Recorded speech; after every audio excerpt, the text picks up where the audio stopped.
Et si La Guerre des mondes n'était pas juste un très grand film de science-fiction, un très grand film de Steven Spielberg et un très grand film tout court? Et si c'était en réalité un des plus grands films d'horreur modernes qui détourne le concept de Tom Cruise pour créer le parfait cauchemar? Si vous ne me croyez pas, laissez-moi vous expliquer de quoi je parle.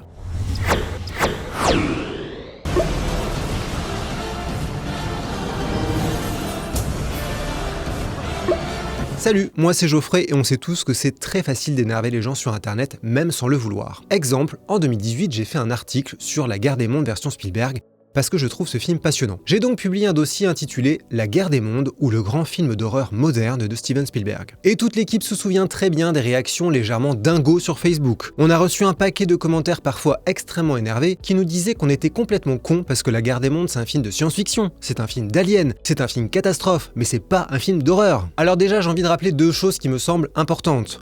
Premièrement, un film peut appartenir à plusieurs genres, d'ailleurs c'est même la norme. Retour vers le futur, c'est comédie et science-fiction, Star Wars, c'est science-fiction et aventure, Les Aventuriers de l'Arche perdue, c'est aventure et fantastique, Le Labyrinthe de Pan, c'est fantastique et drame, et encore, je fais très simple, et je pense qu'on pourrait d'ailleurs débattre longtemps de comment catégoriser plein de films qui sont entre plusieurs genres. Deuxièmement, un film d'horreur qui ne vous fait pas peur, ça reste un film d'horreur. Tout comme une comédie pas drôle qui vous donne envie de vous jeter par la fenêtre tellement c'est nul, ça reste une comédie. Tout le monde n'a pas peur des mêmes choses, moi par exemple, je n'ai jamais eu la moindre peur devant un film d'exorcisme, alors que le film Signe m'a terrorisé et j'ai adoré ça. Bref, si on revient à la définition du film d'horreur selon Larousse, c'est un film destiné à susciter chez le spectateur un vif sentiment d'effroi et d'épouvante. Je crois que La Guerre des mondes remplit plutôt bien cette fonction. On a la fin quasiment absolue de l'humanité et une guerre totale contre des choses venues de l'espace, plein de gens traqués par des créatures immenses que rien ne semble pouvoir arrêter, des aliens qui nous consomment un peu comme Mr. Freeze, et encore, ça c'est la partie émergée de l'iceberg, parce que ça va beaucoup plus loin en réalité. Et si ça fonctionne aussi bien, c'est parce que Spielberg a créé une sorte de piège génial, en utilisant Tom Cruise, ou plutôt en piratant l'idée qu'on se fait de Tom Cruise. Pour comprendre à quel point ce film détourne certains codes du genre, il faut d'abord établir une évidence. C'était une machine de guerre parfaite. Steven Spielberg, l'un des plus gros réalisateurs hollywoodiens, Tom Cruise, l'un des plus gros acteurs hollywoodiens, et le livre La Guerre des mondes de Herbert George Wells, l'un des plus grands récits de science-fiction que Hollywood a recyclé et qui est devenu tellement culte depuis sa publication en 1898 qu'il continuait d'inspirer un siècle après avec par exemple Mars Attacks et Independence Day. En plus de la légendaire histoire d'Orson Welles qui a adapté le livre en faux bulletin d'information aux États-Unis lors d'une représentation théâtrale diffusée à la radio en 1938 pour Halloween, et qui était tellement crédible que des gens y ont cru et ont appelé la police, créant tout un scandale à l'époque. En fait, cette nouvelle version hollywoodienne de La Guerre des mondes, après le film très connu sorti en 1953, était presque trop facile pour être intéressante. Y a qu'à voir comment le projet est né d'ailleurs. C'est arrivé parce que Spielberg et Tom Cruise sortaient de Minority Report, tourné en 2001 et sorti en 2002, et ils avaient déjà envie de retravailler ensemble, il fallait juste trouver le prétexte. L'acteur est allé le voir sur le plateau d'Arrête-moi si tu peux en 2002, et le cinéaste lui a parlé de 3 projets qu'il développait. Le troisième, c'était La Guerre des mondes, et dès qu'il a entendu ces mots, Tom Cruise a aussitôt dit oui, parce que c'était une évidence. Et quand Spielberg a un peu hésité, Tom Cruise l'a remotivé. Il lui a fait décaler le tournage de Munich, et lui a décalé le tournage de Mission Impossible 3, pour que ce soit tourné le plus vite possible. Selon Spielberg, Tom Cruise était ultra méga à fond dès qu'il a lu le scénario. Et il pouvait difficilement rêver d'un meilleur acteur, et pas uniquement parce qu'à cette époque Tom Cruise était le roi du monde. Eyes Wide Shut et Magnolia en 1999, Mission Impossible 2 en 2000, Vanilla Sky en 2001, Minority Report en 2002, sachant qu'il y avait Collateral et Mission Impossible 3 juste après. En gros, Tom Cruise était l'équivalent de Spielberg, c'est-à-dire l'un des plus puissants dans sa catégorie. Petite parenthèse, ça ne veut pas dire pour autant qu'ils ont eu un budget si énorme. Le film a coûté dans les 130 millions de dollars en 2005, alors c'est beaucoup, on est d'accord. Mais la même année, on avait le King Kong de Peter Jackson à 200 millions, le premier film Le Monde de Narnia à 180 millions, ou encore Harry Potter 4 et Batman Begins dans les 150 millions. En tout cas, La Guerre des mondes a cartonné, il a fait plus de 600 millions au box-office mondial, c'était le 4e plus gros succès de 2005 derrière Harry Potter 4, Star Wars épisode 3 et Le Monde de Narnia, et juste devant King Kong. Gros réalisateur, gros concept, gros acteur, gros succès, ça c'est pour la partie facile, commerciale. Mais d'un point de vue artistique, choisir Tom Cruise était une idée de génie puisque Spielberg a pris l'archétype absolu du héros hollywoodien pour quasiment en faire un moins que rien à l'écran. Ça, c'est la première idée brillante de cette version. On est face à un gros film hollywoodien avec Tom Cruise qui joue un père de famille divorcé, affrontant une invasion alien apocalyptique avec ses enfants. Je pense qu'en lisant une telle phrase, tout le monde s'attendait à 2-3 choses assez classiques à Hollywood. Notamment, Tom Cruise va jouer un héros, un homme exceptionnel, un humain courageux, un bon père de famille, bref, un modèle, sauf que, pas du tout. On découvre le personnage de Ray dans le port de New York aux manettes d'une gigantesque machine, exactement comme les aliens dans leur tripode juste après. Ray n'est pas juste un bon employé, c'est un employé surdoué. C'est pour ça que son patron lui demande de faire des heures sup, parce que personne n'est aussi bon que lui. Ça aurait pu faire de Ray le parfait héros face aux aliens, le simple ouvrier qui savait manipuler les machines terrestres, devenant le grand héros qui parvient à affronter des machines extraterrestres. Sauf que Ray est quand même un peu un connard. Il était sérieux et concentré dans sa machine, mais c'est un peu comme les aliens. Une fois qu'ils sortent et qu'on voit leur sale gueule, c'est très différent. Lui, une fois les pieds sur terre, il est beaucoup moins impressionnant. Il se la joue un peu trop. Pire encore, au volant de sa vieille voiture qui n'est finalement qu'une autre machine, il roule comme un fou. On est passé de l'homme à l'adolescent. Et il est en retard pour récupérer ses gosses et d'ailleurs, dans une scène coupée, on le voyait en train de picoler dans un bar avec un pote, donc là en fait, Ray est probablement un peu bourré. Son ex-femme l'attend, telle une adulte, à côté de sa voiture toute neuve, avec son nouveau mec et un bébé qui arrive. Son fils Robbie l'ignore et Ray n'est même pas foutu d'aider sa fille Rachel, qui galère avec sa grosse valise. C'est son ex-femme enceinte qui doit le faire. Et une fois à l'intérieur, elle constate que c'est le bordel. Le frigo est vide, sa chambre n'est pas rangée. Bref, c'est plutôt le Tom Cruise de Risky Business que celui de Mission Impossible. On est face à un adulte dysfonctionnel et pire que ça, on est face à un père dysfonctionnel. Un homme divorcé qui a raté son mariage, c'est une chose et c'est très classique dans ces films. Mais un homme qui ne sait pas s'occuper de ses enfants et n'a même pas l'air d'essayer, là c'est quasiment un blasphème selon les tables de la loi hollywoodienne. Il n'y a qu'à comparer avec Minority Report d'ailleurs. Il jouait aussi un homme séparé de sa femme suite au kidnapping de leur fils. Mais en flashback, on nous montrait bien que c'était un papa modèle, et surtout, il est rongé par la culpabilité de ne pas avoir été un père irréprochable qui a protégé son fils. La guerre des mondes n'y va pas de main morte pour faire de Ray un homme paumé. Quand il joue au papa avec Robbie, il finit par perdre son calme, lui renvoyer la balle très violemment, l'insulter, puis péter une fenêtre avant d'envoyer sa fille balader. C'est pas un père face à ses enfants, c'est un grand gamin, désagréable, qui va bouder et se coucher, qui laisse ses enfants se débrouiller pour manger, qui râle parce qu'on mange pas des légumes, et qui regarde le danger comme si c'était juste amusant. Et ce moment incroyable juste après, il faut qu'il voit un homme s'échapper avec sa fille pour qu'il se souvienne qu'il a des enfants. En tout cas, c'est ce qu'on dirait à l'image. Et évidemment, tout ça a des conséquences une fois que le cauchemar a commencé. Quand Rachel est terrifiée, elle va dans les bras de son grand frère et c'est lui qui la rassure, pas son père. Et quand Robbie un peu plus tard menace de partir avec les soldats, elle s'énerve parce qu'elle ne veut pas être abandonnée par son frère. Ce plan est assez clair à ce sujet. Cet homme a échoué en tant que père, et ce monde en ruine autour de lui est à l'image de sa place dans sa famille. Si vous vous posez la question, non, ça ne vient pas du livre. Dans le bouquin, le héros est un homme qui n'a pas d'enfant et qui essaye de survivre en espérant retrouver sa femme. Dans le film culte de 1953, c'est un scientifique qui tombe amoureux d'une femme avec qui il va fuir. Donc faire de son personnage principal un homme qui a été dépassé par son mariage, par son rôle de père et maintenant par une invasion alien, ça vient de Steven Spielberg et de ses scénaristes David Koepp et Josh Friedman. C'est un vrai choix d'adaptation et c'est pour ça que c'est si intéressant et important. Le contraste entre les personnages du père et du fils est d'ailleurs vraiment intéressant à ce niveau. Robbie veut agir, il veut rejoindre les soldats, il veut se battre, il va essayer de sauver les gens sur le bateau.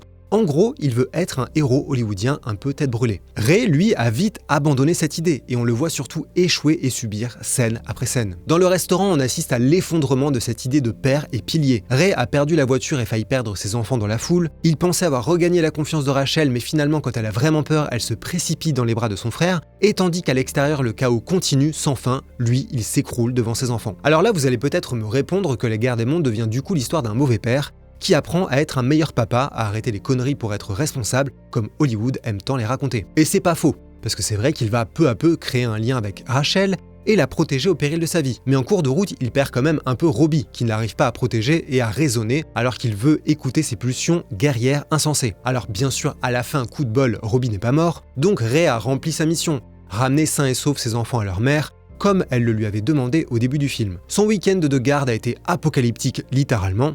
Le chaos dans sa vie familiale durant ce week-end fonctionne finalement un peu en miroir avec l'attaque des aliens. Après tout, c'est au moment où les choses commencent à lui échapper sérieusement dans sa famille, quand il part chercher Robbie, qui s'est barré avec sa voiture, que tout le monde s'arrête devant la tempête qui arrive dans le coin. Mais bon, au final, il s'en est sorti, personne n'est mort, sauf qu'il finit quand même un peu seul, extérieur et loin de cette petite famille parfaite ou presque parfaite. En tout cas, on a vu des fins plus heureuses et héroïques. Cette figure de père raté est liée à celle du héros raté pour ainsi dire. Car La Guerre des Mondes s'attache à une idée rarement aussi assumée dans un tel blockbuster, la fuite et l'impuissance. C'était central dans le livre, mais je trouve ça bien plus extrême dans le film. Ray, comme tous les gens encore en vie autour de lui, passe son temps à courir, à s'enfuir, à se cacher. Ce qui est d'autant plus étonnant qu'au début du film, il a plutôt la témérité classique d'un héros. Après la foudre, il sort dans la rue, il va enquêter, il trouve une solution pour la voiture, il remonte jusqu'à la source du problème, il avance souvent dans la direction opposée de la foule et il garde même son sang-froid au début du chaos.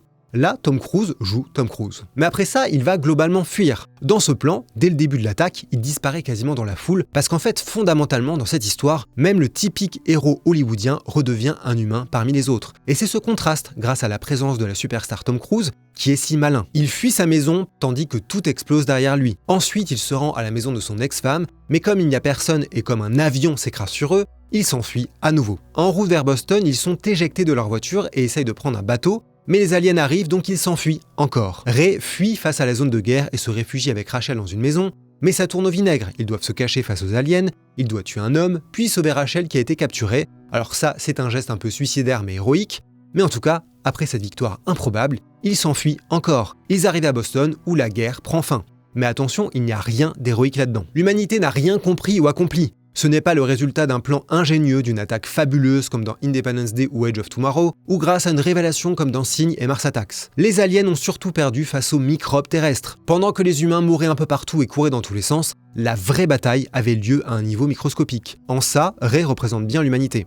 Impuissante, incapable de comprendre ce qui se passe et condamnée à mourir pour rien, en attendant que quelque chose d'autre extermine les envahisseurs. Exactement comme l'écharde que Rachel avait dans sa main au début du film. Et quand Ray lui avait dit que ça allait s'infecter, elle avait répondu que non. Quand son corps sera prêt, il se débarrassera de ce corps étranger. Faut juste être patient. Un peu comme nous qui attendons patiemment d'avoir suffisamment d'abonnés pour nous débarrasser un peu du contrôle de Google, Facebook et compagnie dans la grande guerre pour la survie des médias. Alors je sais que ça fait très dramatique dit comme ça, mais je vous assure que vu comme c'est parti, les médias comme écran large ne vont plus exister encore très longtemps, ou en tout cas pas sous cette forme, avec cette liberté de ton.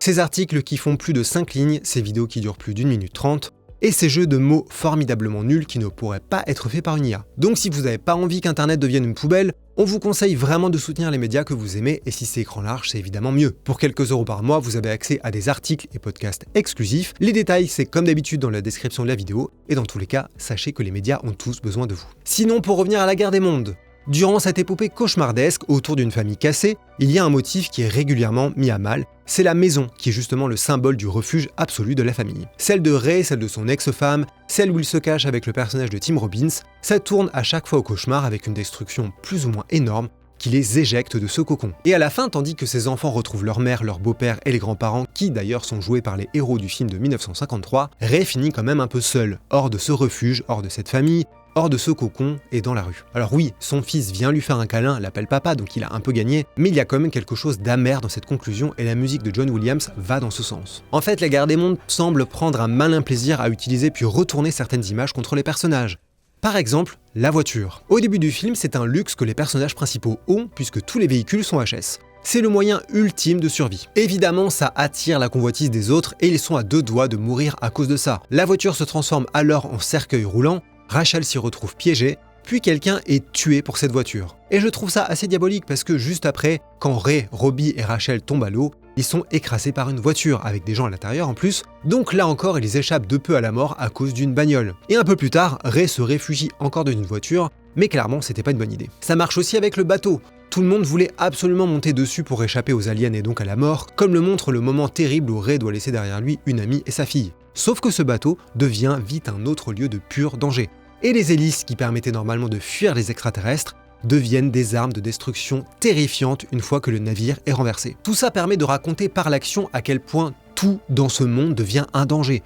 Sur Terre, dans les airs, dans l'eau, dans les villes, dans la campagne, il n'y a plus de refuge, plus d'issue, plus d'espoir. C'est ça la vision d'un cauchemar absolu, on nous retire tout. Et ce sentiment de peur panique est accentué par la mise en scène virtuose de Spielberg, qui à plusieurs reprises crée l'illusion d'une course sans pause, comme si la caméra était embarquée avec le personnage et ne s'arrêtait pas pour souffler comme s'il ne fallait même pas cligner des yeux. Regardez cette scène au début, quand il fuit dans la rue et que le chaos commence derrière, la caméra ultra mobile qui court avec le personnage, qui montre ce qui se passe à droite, à gauche, puis se cache avec lui. C'est un peu en fait l'équivalent science-fiction de la scène du débarquement d'Il faut sauver le soldat Ryan. Il y a aussi ce moment incroyable dans la voiture évidemment, où la caméra s'emballe et oublie toutes les contraintes physiques, ou même ces plans a priori tout simples, qui passe de sous l'eau à la surface de l'eau, où on suit les personnages remonter, puis ceux qui se font attaquer. On est vraiment embarqué. Ça procure un sentiment de réalisme, de brutalité qui est saisissant. Je pense que c'est le moment idéal pour revenir au titre de la vidéo, La guerre des mondes, qui serait un film d'horreur. En le revoyant pour la énième fois, je me suis redit à quel point c'était un film de l'apocalypse sous toutes ses formes. Comme le dit le personnage de Tim Robbins, c'est pas une guerre, c'est une extermination. En fait, ce qui me tétanise dans ce film, ce sont les dimensions et les échelles. L'introduction du film annonce la couleur. La voix off de Morgan Freeman compare l'humanité à des microbes, et tout le film va montrer à quel point ces aliens nous piétinent facilement, l'ironie étant que ces aliens seront finalement victimes des vrais microbes. Quand le tripode sort du sol au début, il ne brise pas seulement quelques vitrines, il déplace un morceau de quartier en entier. Quand Ray s'enfuit avec ses enfants, on voit qu'absolument tout est réduit en miettes derrière, sachant qu'on nous avait bien montré la taille du pont derrière la maison, donc on a bien conscience des dimensions hallucinantes de cet endroit. Quand une machine titanesque sort de l'eau pour observer les pauvres humains, c'est digne d'un monstre sorti des abysses qui n'arrive même pas à être contenu dans le cadre à l'image. Quand les personnages sortent la tête de l'eau, ils se retrouvent face aux hélices qui sont monstrueuses. Quand les tentacules chopent des gens autour, on reste à la surface, histoire qu'on réalise bien à quel point on est minuscule sous les machines. Quand ils s'échappent et montent sur la colline, ils observent tous les gens malchanceux qui fuient sans aucune chance sous un orage. Et même là, ils ne sont pas en sécurité puisqu'une machine les frôle. On ressent parfaitement l'horreur de n'être qu'une fourmi face à des créatures immenses. Plus tard, quand Ray sort de sa tanière pour retrouver Rachel qui s'est échappée, il ouvre la porte de la maison, mais ça pourrait tout aussi bien être celle d'un autre royaume. La dernière fois qu'il était sorti d'un sous-sol dans le film, on avait découvert une carcasse d'avion, et ça ressemblait à l'image ultime de l'apocalypse. L'effet de répétition est terrible, parce que là, c'est pire. Et le titre du film prend tout son sens. Ce n'est plus notre monde, c'est celui des extraterrestres. Cette image est d'autant plus diabolique que ça renvoie un peu au magicien d'Oz, quand Dorothy ouvrait la porte de sa maison pour découvrir un autre monde. C'était le monde merveilleux d'Oz, et on entrait dans la magie du Technicolor. Dans La Guerre des Mondes, on quitte également un monde gris et sombre, quasiment noir et blanc en fait, pour entrer dans un univers coloré, sauf que là, c'est la couleur du sang. Et que le côté artificiel de ce décor devient monstrueux, parce qu'on sait que tout ça existe uniquement grâce au sang des humains. Quand Ray grimpe en hauteur pour observer au loin, il voit un paysage vide, rouge et méconnaissable. On dirait Mars comme dans vos pires cauchemars, et franchement je crois qu'on a rarement eu une vision si désenchantée dans un blockbuster. La Guerre des Mondes est remplie d'images dérangeantes, où Spielberg tord certains motifs lourds de sens. Au début du film, l'église n'est pas détruite, elle est éventrée, et déplacée comme une vulgaire babiole en briques. Cette femme, vaporisée par le rayon, on a le temps de voir une expression de terreur et douleur irréelle avant qu'elle ne s'évanouisse dans le néant. Il y a cette rivière où flottent des cadavres, ces murs remplis de photos de disparus comme si ça avait un sens dans cet apocalypse. Cet homme qui arrache le pare-brise avec ses mains, ces gens qui semblent se tuer à la chaîne autour de la voiture, ces plantes rouges immondes qui sont encore plus immondes que dans le livre où elle n'était qu'une plante martienne qui était arrivée avec les aliens et qui se développait autour de l'eau, alors que là elle grandit avec notre sang. Il y a aussi cette petite pluie de sang justement qui flotte dans l'air, le visage de Rachel sans expression qui semble presque déjà morte une fois qu'elle a été capturée, la partie organique de la machine où disparaissent les humains, y compris Tom Cruise qui ressort un peu humide, les yeux de cet alien agonisant qui change de couleur alors qu'il rend son dernier souffle, comme si ce petit bâtard se transformait en statue de pierre. C'est marrant parce que Spielberg a souvent dit qu'il trouvait Indiana Jones et le Temple maudit un peu trop violent, un peu trop noir, qu'il n'aimait pas tant le film que ça parce que ça ne lui ressemblait pas. Alors comment a-t-il pu faire La Guerre des Mondes une vingtaine d'années après? Parce que justement, le monde a changé entre-temps. Il y a notamment eu le 11 septembre et le film parle clairement de ça. Si vous pensez que c'est une analyse un peu exagérée du genre le petit critique de cinéma qui se touche un peu sur la symbolique d'un simple blockbuster, allez le dire à Spielberg parce qu'il a absolument confirmé et assumé cette volonté. Et en même temps, est-ce que c'était pas un peu clair à l'image? Quand le premier tripode sort du sol, il extermine tout ce qui se trouve autour de lui, réduit en poussière les gens au milieu de la ville, sachant qu'on est à Brooklyn, donc à New York. Le héros traverse des nuages de poudre blanche, se retrouve vite recouvert de cendres humaines, et cette image renvoie inévitablement au 11 septembre, où un nuage de poussière blanche a recouvert les rues de New York, les voitures, les pompiers, les gens.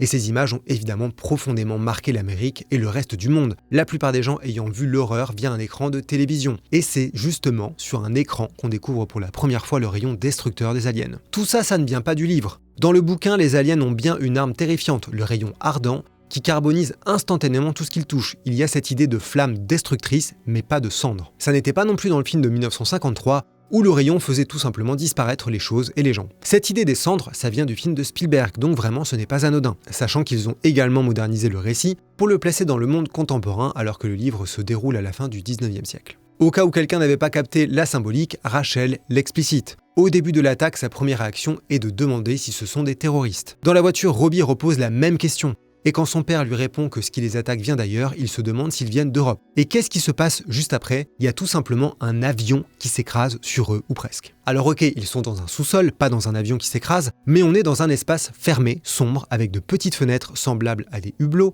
Des éclairs donnent l'impression qu'on est dans le ciel et un bruit assourdissant intense comme si on était vraiment en train de s'écraser. Il y a des cris, une explosion, du feu, puis le noir complet et Rachel qui demande s'ils sont encore en vie. On est à l'intérieur et ensuite on est à l'extérieur à regarder des dégâts absolument dantesques. De là à imaginer que Spielberg nous a fait vivre symboliquement à travers les personnages l'expérience d'un crash d'avion, je pense qu'il n'y a qu'un petit pas. Autre idée qui ne vient pas du livre, Les aliens étaient déjà là d'une certaine manière. Dans le bouquin, ce sont des martiens qui envoient des vaisseaux cylindriques sur Terre pour transporter à la fois les soldats et les machines. Dans le film de Spielberg, les machines sont déjà là, sous terre. Les aliens, dont l'origine est inconnue cette fois, arrivent dans la foudre pour les démarrer et les piloter. Et c'est une sacrée différence. Cette fois, la menace ne vient plus seulement du ciel, d'ailleurs, mais de l'intérieur. Elle était là sous nos pieds, sous nos yeux. On ne le savait pas, on ne le voyait pas, mais le danger était déjà là. Pas à l'extérieur, mais à l'intérieur du pays parmi nous. En mettant en scène une invasion alien, Spielberg résume en réalité quelques-uns des cauchemars que l'humanité a traversés. Il y a donc le spectre du 11 septembre, la journaliste qui compare les événements à Hiroshima, les images de guerre qui renvoient évidemment à notre histoire, et il y a le fantôme de la Shoah. Avec ces gens en plein exode, avec ces corps qui flottent dans l'eau ou les vêtements qui tombent du ciel comme les fantômes surgis du passé pour rappeler que l'humanité n'en est pas à sa première extermination, avec ce train en flammes qui traverse la nuit sous les yeux effarés des survivants qui n'ont même plus la force de réagir à cette vision d'horreur, et à mesure que le monde se vide d'humains et se remplit d'aliens, et que les humains sont vidés de leur sang pour nourrir les racines des plantes rouges, on se retrouve face au néant, avec surtout cette image choc des vêtements des victimes qui tombent du ciel comme si on était en plein enfer. Pendant que le film avance dans l'horreur par paliers, il y a un motif qui se répète, c'est celui du regard. Jusqu'où peut-on endurer autant d'horreur? Jusqu'où peut-on le supporter? Dès le début, il s'agit de regarder. Ce phénomène bizarre dans le ciel, cette fissure dans le bitume, cette chose inconcevable qui s'élève, puis on regarde le cauchemar qui commence et qu'on peut malheureusement voir avec ses propres yeux, ou à travers un écran, comme pour se prouver que ça existe vraiment. On regarde Rachel qui regarde son père arriver dans un moment de calme avant le retour de la tempête, on regarde les gens qui ne regardent pas dans la bonne direction avant que ce soit trop tard, et d'ailleurs c'est à travers une vidéo que la vérité est découverte. Les aliens étaient dans la foudre. Il suffisait d'ouvrir les yeux d'une certaine manière en considérant que l'œil peut être celui perfectionné d'une caméra, c'est-à-dire d'une machine, logique puisqu'on parle d'aliens qui avancent et existent via des machines. Avant le début du cauchemar, Ray trouvait ça amusant et forçait quasiment Rachel à regarder la foudre. Après, très vite, il va essayer de la protéger en lui cachant les yeux, pour qu'elle ne voie pas l'avion qui s'est écrasé, pour qu'elle ne voie pas les cadavres flottant dans la rivière même s'il arrive trop tard. En haut de la colline, il veut retenir Robbie qui lui demande de le laisser y aller. Et il lui dit « J'ai besoin de voir ça, je veux être là, je veux voir ça ». Et nous justement, on ne verra pas ça.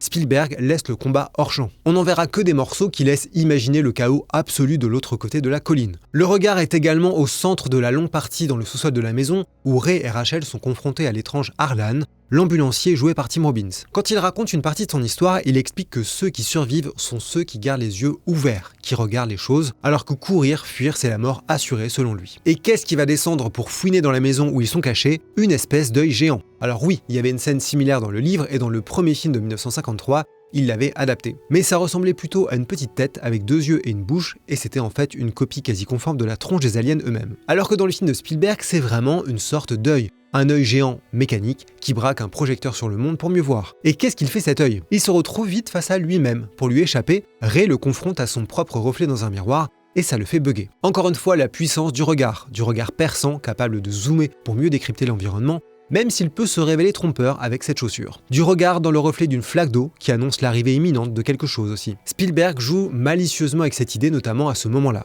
Il dirige notre regard vers l'arrière-plan parce que c'est là que les personnages regardent, et c'est là que se trouve l'alien qu'on veut évidemment voir de près. Sauf que son pote débarque sans prévenir au premier plan, ce qui crée la surprise et peut-être même un léger sursaut, en plus de nous offrir d'un coup la réponse à la grande question: à quoi ressemblent ces satanés aliens? C'est marrant, hein, ils ont de très grands yeux.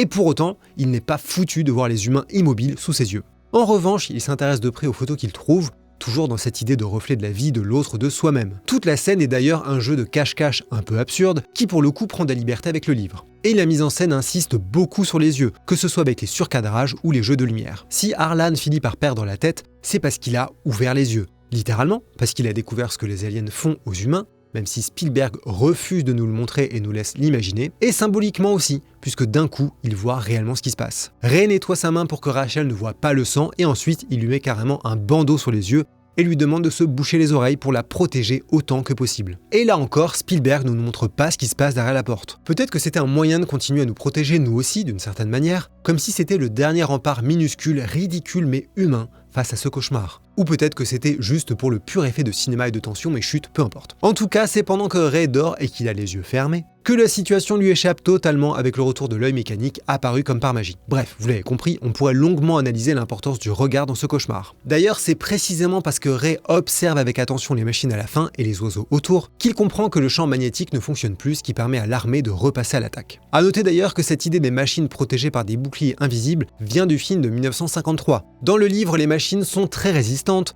mais ils arrivent à en détruire assez vite dans le récit avec des armes humaines s'ils sont suffisamment proches par exemple. Mais pour revenir à l'idée du regard, c'est peut-être ça au fond qui fait que j'aime autant La Guerre des Mondes qui est un grand film aux multiples visages. Il y a des choses que je trouve un peu bancales, notamment les transitions un peu brutes parfois entre les grosses scènes, et la partie avec Tim Robbins qui est un peu plus fragile, mais ça marche quand même sacrément bien sur moi parce que Spielberg arrive à diriger mon regard. C'est pas que je vois pas les défauts du film, c'est juste que j'ai les yeux rivés sur tout ce qui est extraordinaire dans le film. Bref, toute une vidéo pour arriver à une conclusion super originale, Spielberg est un super réalisateur. Et si vous voulez m'entendre parler d'un autre très grand film de lui, n'hésitez pas à jeter un œil à ma vidéo sur AI parce que ce film exceptionnel mérite plus d'amour. En attendant, merci d'avoir regardé jusqu'au bout et à bientôt. Stop.